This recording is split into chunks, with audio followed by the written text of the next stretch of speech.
In this video, we'll be taking a look at some of the things that 3ds Max has to offer.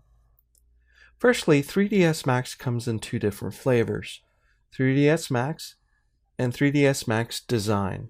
The primary difference between the two is that 3ds Max Design caters more for visualization architects and engineers, while 3ds Max itself caters to entertainment and gaming professionals.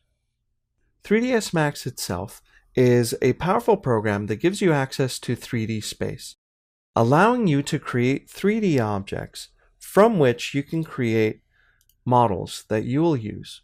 Here we see a simple box that can be molded into a dresser. This, for example, you can use in a scene for a bedroom or as a visualization for a furniture design.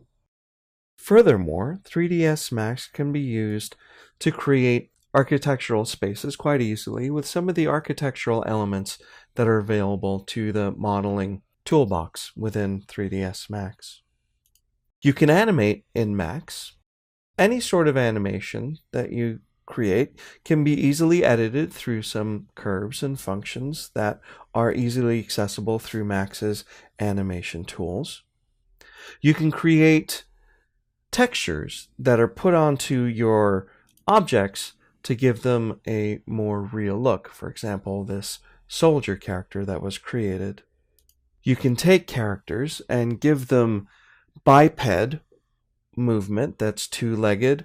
You can also do more than two legs, of course, but Character Studio, a part of 3ds Max, makes biped animation quite a bit easier by giving you presets and rigs that are ready to go.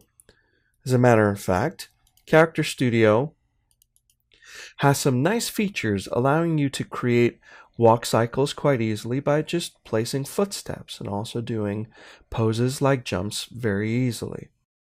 Once you're done with animation, typically you move into a lighting phase, and 3ds Max's lighting is quite spectacular. You've got a lot of different options in creating lighting for your scenes.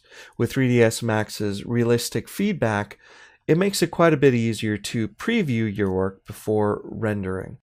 Of course, rendering is the art and science of turning your scene into images that have texture, color, and effects such as refractions through glass to make materials look real.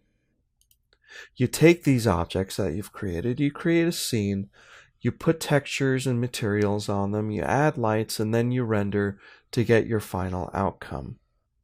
And finally, within Max, you have access to a powerful dynamics engine, which allows you to animate systems such as particles that allow you to have physical properties such as gravity and deflections off of solid objects and so forth.